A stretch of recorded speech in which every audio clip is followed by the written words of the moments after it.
안녕하십니까. 한스크린 was ich glaube 나는 무엇을 믿는가? 69번째 강독입니다. 많이 진행이 됐습니다. 오늘부터 새로운 장으로 넘어가요. 제 7장입니다. 삶의 모델이에요. 전체 장 제목을 한 번 더 확인해 봅시다. 1장은 삶에 대한 신뢰. 삶에 대한 신뢰. 2장은 삶의 기쁨.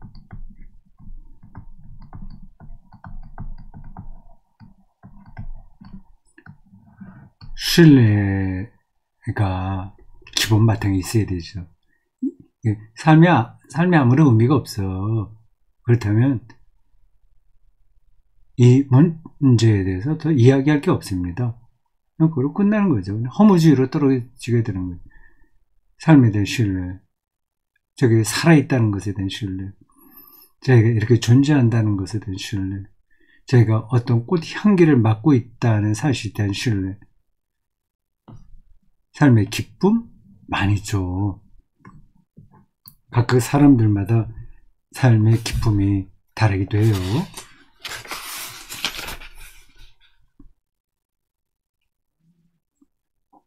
음악 감상을 한다거나 텃밭을 가꾼다거나 뭐 연인과 사랑을 나눈다거나 다 기쁨이죠. 근데 그게 절대적인 기쁨은 아니에요. 그것도 다 끝이 있으니까 그 모든 것들이 통합적으로 어떻게 기쁨으로 승화될 수 있느냐가 핵심입니다. 3장은 삶의 여정이죠. 우리가 실제적으로 살아가고 있는 과정이 있잖아요. 삶의 여정. 네 번째는 삶의 의미.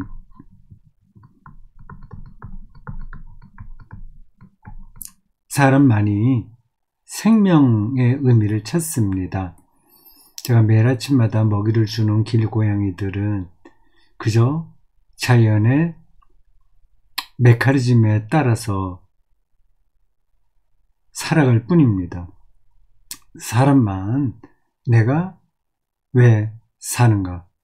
내가 왜 노래하는가?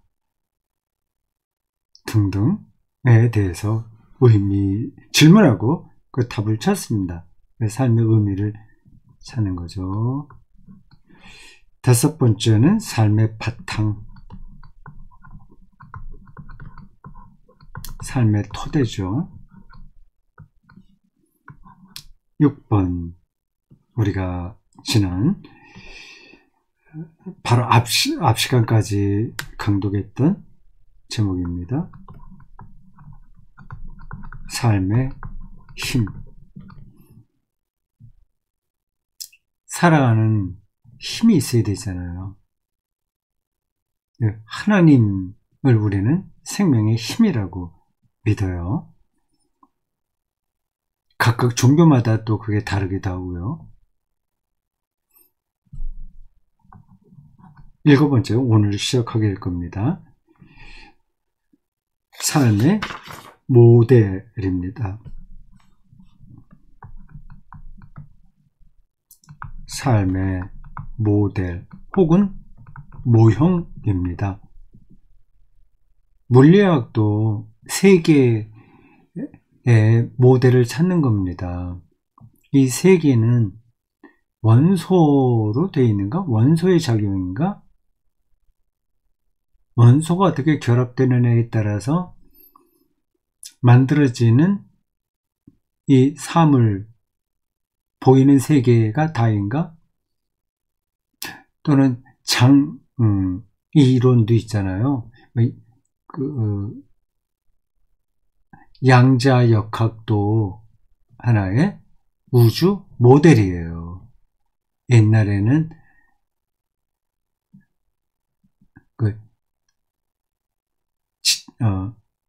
천동설에게 우주의 모델이었습니다. 지금 달라지죠. 그러니까 삶의 모델도 다 다른 거예요. 어떤 모형으로 사냐 이거죠. 불교인들의 모델이 있고, 불교적인 모델이 있고, 그리스도교적인 모델이 있고, 무신론자들의 모델도 있겠죠. 그런 것들을 찾아보는 겁니다. 여덟 번째는 삶의 고통 문제예요.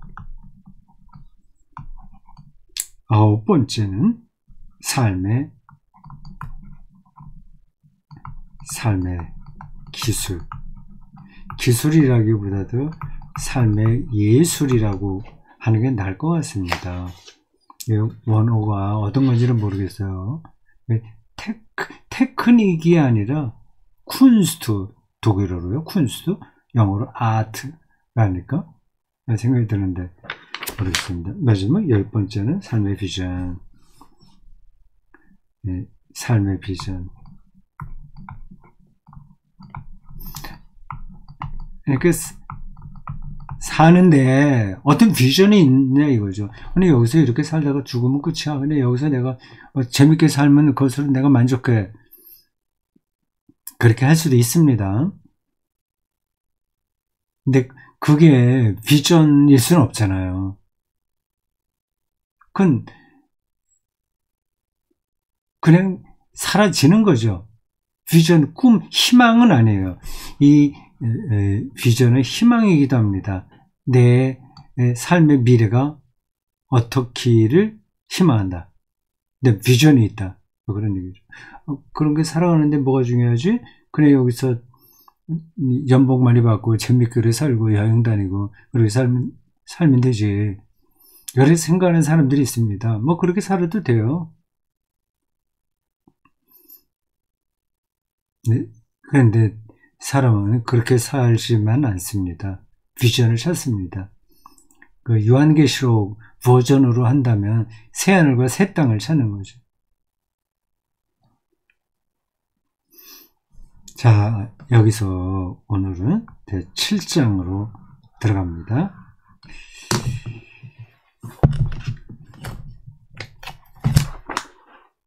239쪽입니다.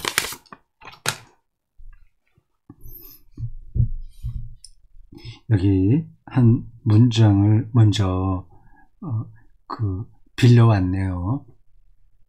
쿠란 이슬람 경전이에요. 이슬람은 모세오경도 경전으로 삼습니다. 네, 마호멧이 받은 쿠란을 중심으로 삼죠. 쿠란 수라 5에 48. 쿠란의 수라라는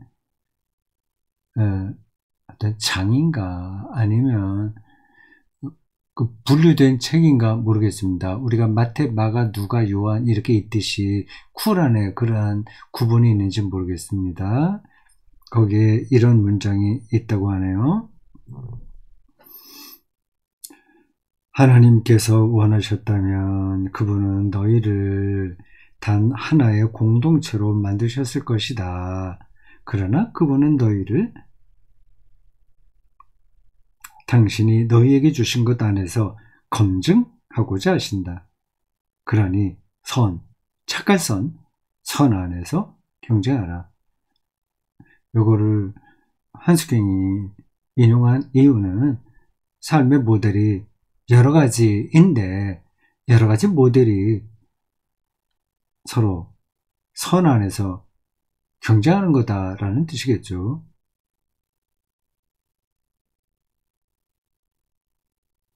삶의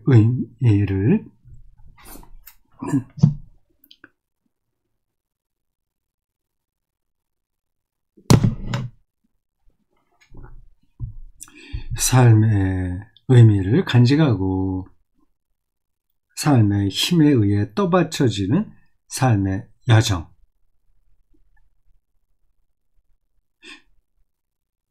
그러나 어떤 삶의 모델을 따를 것인가? 어떤 삶의 모델을 따를 것인가? 무신론자의 삶의 모델이냐? 이슬람교가 말하는 모델이냐? 불교의 모델이냐? 유교의 모델이냐?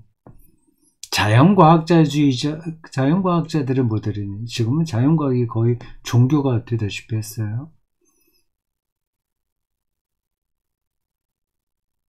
그리스도인의 모델은 무엇이냐? 이런 것들을 얘기하려고 하는 겁니다. 1964년 처음으로 세계 일주 여행을 했을 때 경탄하는 눈으로 아시아를 체험했던 일을 아직도 기억한다. 나는 인도, 태국, 중국, 일본의 남성과 여성과 남성 그리고 어린이 얼굴들의 다채로움에 온전히 매혹되었다. 여기 한국은 나오지 않네요. 네, 그 시대만 하더라도 한국은 그저 거의 내전이 벌어진 나라다. 그 정도로만 알죠. 6.25를 그렇게 얘기합니다. 1964년이니까 그때 우리나라는 박정희 장군이 쿠데타를 일으켜서 정권을 잡은 초기예요.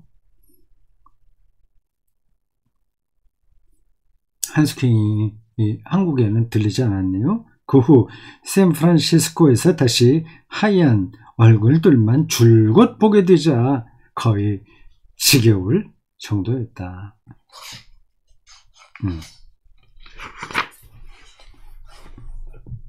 얼굴 색깔이 다양한 게 얼마나 보기 좋냐 이제 그 얘기죠. 백인 우월주의자들에게는 가당치 않은 이야기입니다.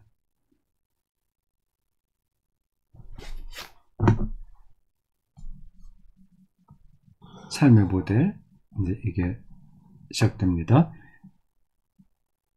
소제목 첫 번은 이겁니다. 경쟁하는 종교들.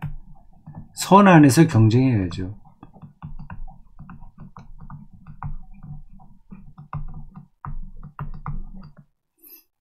이런 말들도 한국의 근본주의적인 기독교인들은 아예 귀를 닫으려고 합니다. 듣지 않습니다. 아니 무슨 말이냐. 종교들끼리 무슨 경쟁이야. 이제 우리만 참된 거지. 저놈들은 다 지옥 가야 돼. 뭐 이런 식으로 생각을 하죠. 뭐 지옥 간다고까지 말 안 해도 저들은 구원받을 수 없어. 뭐 이런 생각이고요. 다 저 사람들을 개종시켜야 돼. 이렇게까지 생각하죠. 이거 얼마나 어리석은 건지를 빨리 깨달아야 되는데 그게 잘 안 됩니다. 안 되는 이유도 한두 가지가 아니에요. 경쟁하는 종교들, 영적 산악 여행에서 초월로 향하는 가파른 절벽을 넘어온 우리는 초월로 향하는 가파른 절벽. 그냥 뭐 여기서 재밌게 먹고 지내고 살면 된다는 그 차원이 아니라 그걸 초월하는 세계의 그러한 삶들을 앞에서 계속 이야기했잖아요. 삶의 힘 이런 것들이 그걸 얘기하는 겁니다. 이제 정상으로 향하는 여러 길이 있음을 확인한다. 민족과 문화의 다양성은 이미 히브리 성경 첫 책의 앞부분에 의미심장하게 나타나 있다. 대홍수 노아 이야기 다음에 민족 계보에 따라 본 노아 자손들의 시족들 창세기 10장 32절을 일일이 이름을 들며 헤아린다.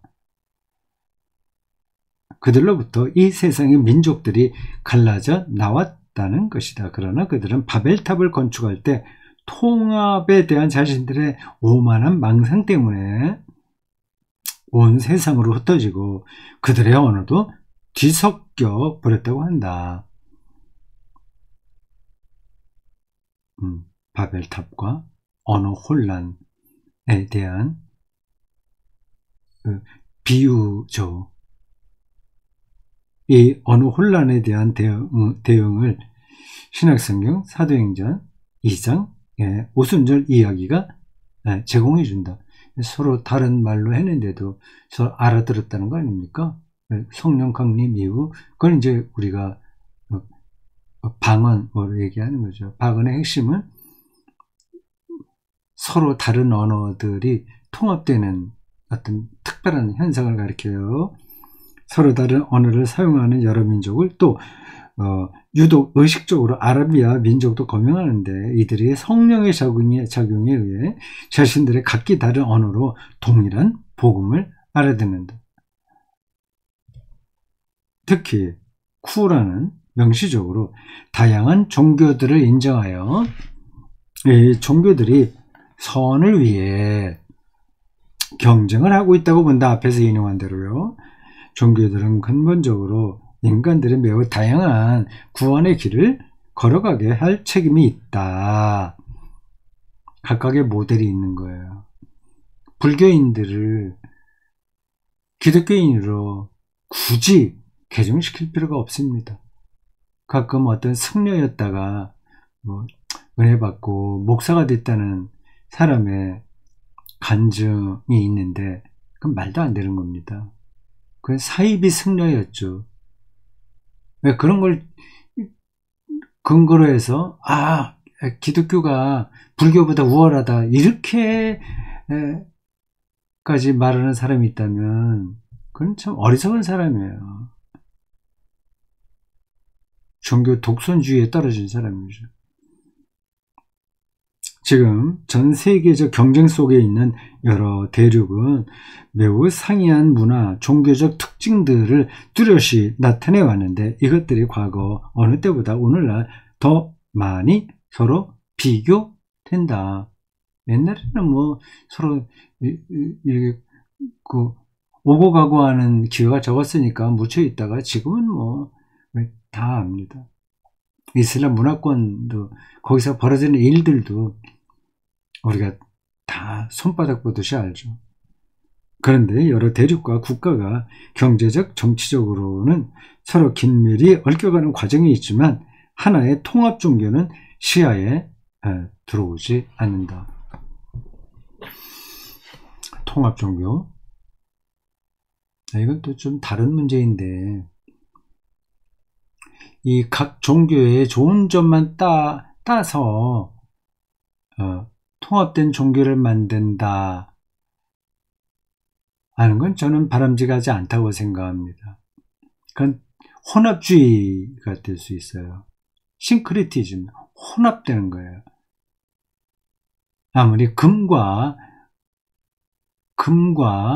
은이 각각 좋다고 하더라도 금과 은을 섞어버리면 금의 그 특징들과 은의 특징들이 좋게 나타나기보다 오히려 나쁘게 나타날 가능성이 높습니다. 종교도 마찬가지인 거예요. 각각의 유구한 역사를 통해서 발전해 왔기에 그거를 대충 섞어서 더 고급스러운 종교를 만든다? 이거는 대답이 아닙니다. 비유적으로 서양 성악은 발성을 이렇게 띄어서 해요. 우리나라 창은 목을 쥐어 짜서 합니다. 발성 자체가 다르잖아요. 근데 이거를 둘 다 좋은 점을 섞어서 고급스러운 성악을 만들겠다고 해서 서양의 발성법과 우리나라의 그 창 발성법을 뒤섞어 놓으면 죽도 밥도 아닌 거죠. 각각 다 다른 방식으로 발전하는 게 좋습니다. 한스킹도 이 혼합주의가 좋다는 뜻으로 이런 얘기를 하지는 않았을 겁니다. 나는 다른 대륙에 체류할 때 만약 유럽이 아니라 다른 문화권에서 태어났다면 나는 무엇이 되었을까 하고 자주 생각해 보았다. 그렇다면 필경 전혀 다른 어떤 모델에 따라 전혀 다른 감정, 사유, 행위의 틀을 따라 나의 삶을 형성해 갔을 것이다. 예를 들면 힌두교, 모델을 따라갔을 것이다. 거기서 태어났으면 10중 8구 그런 거죠. 제가 부탄에서 태어났으면 그 식으로 세상을 살지 않겠습니까?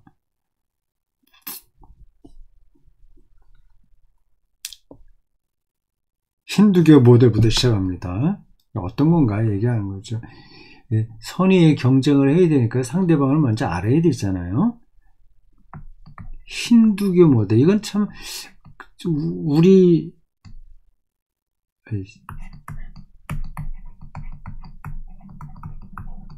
힌두교 모델이에요. 힌두교 모델.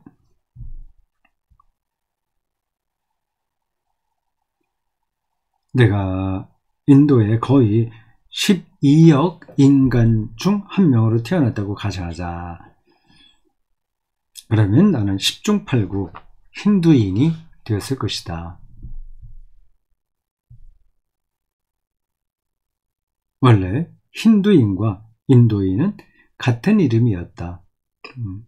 인도와 힌두 같은 이름.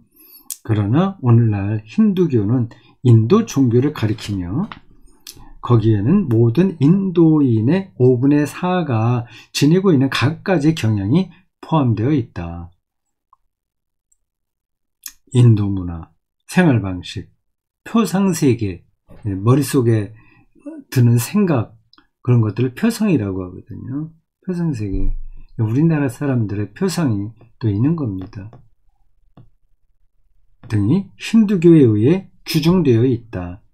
내가 인도인이라면 나는 아주 당연히 순환적 환생에 관한 아주 오랜 교서를 믿을 것이다.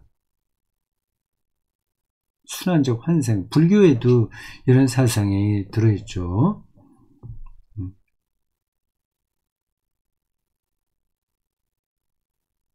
힌두 사상에 이게 각별하게 있습니다.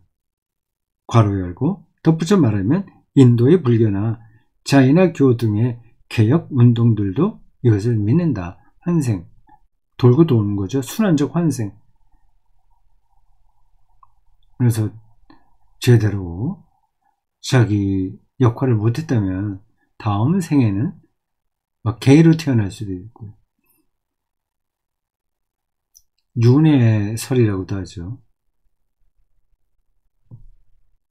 자연의 진행과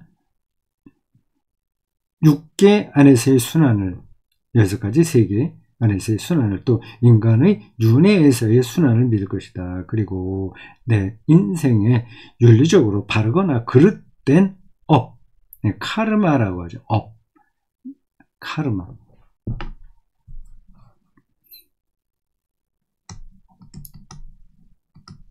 이건 어떻게 보면 힌두교하고 불교하고 서로 통하는 용어들이 많이 있네요.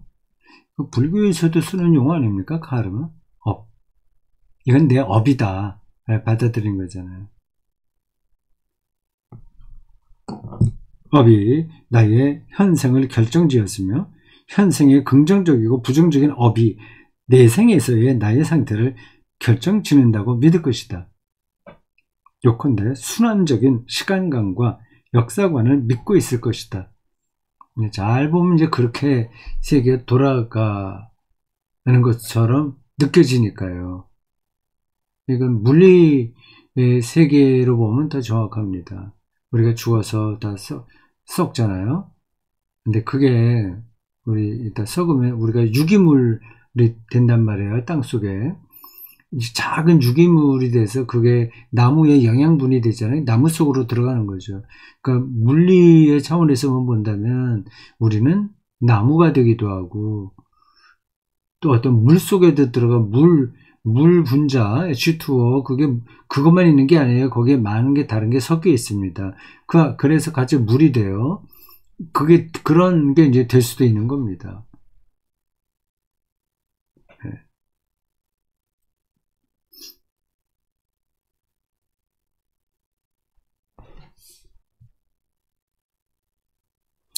또한 나는 필시 고래의 경전, 베다, 산스크리트 크리스찬스 크리스어로 거룩한 지식이라는 경전이죠.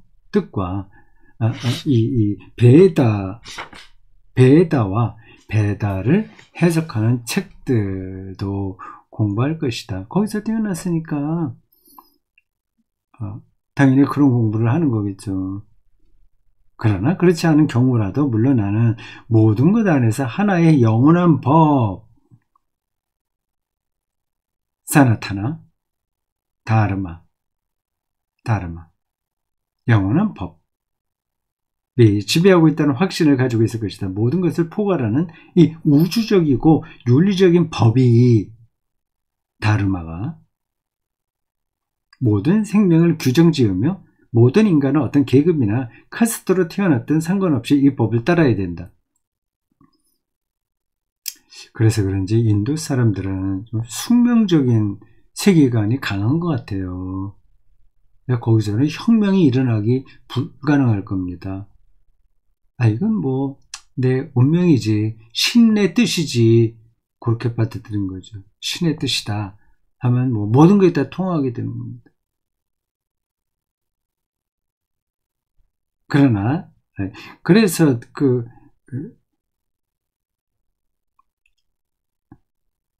이제 천민계급에 태어난 것도 그렇게 그들은 못마땅하게 생각하지 않는다는 거 아닙니까? 그러나 나에게 중요한 것은 물론 확정된 교의들과 형식적 정통신앙이 아닐 것이다.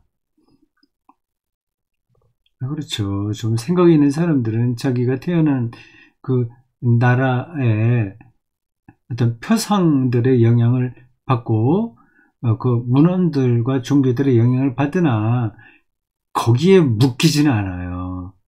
또 근본적인 뭔가를 찾습니다. 그래서 그 근원적인 게 자기 종교 전통에서 발견되면 그대로 따라가는 거고, 그렇지 않다면 또 상당히 혼란한 시간을 보내고 아주 특별한 경우에는 거기서 뛰쳐나오게 되죠. 사실 힌두교는 무슨 구속력 있는 교도권이라는 걸 알지 못한다.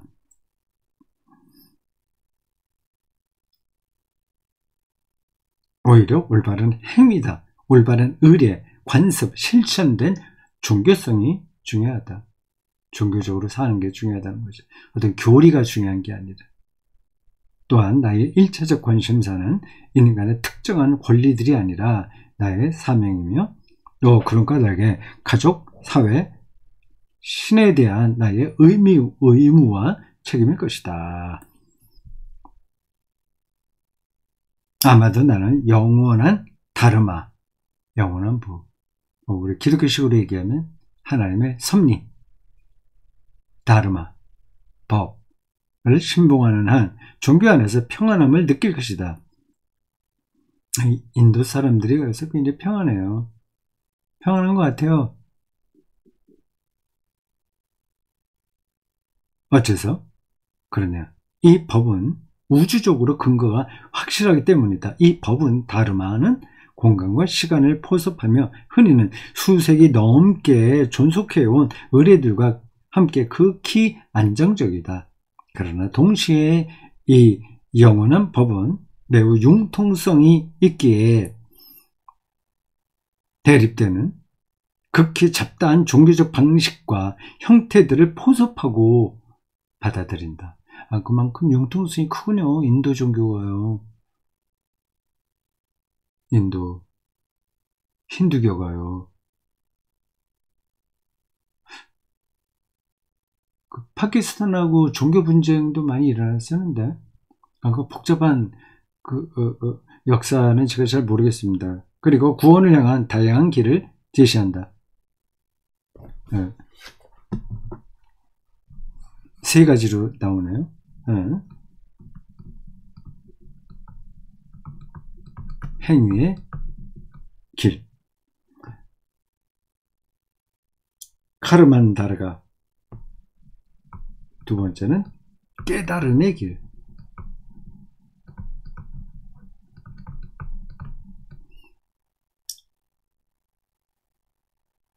지나나마타르카. 발음하기도 힘들어요. 익숙하지가 않아요. 헌신의 길.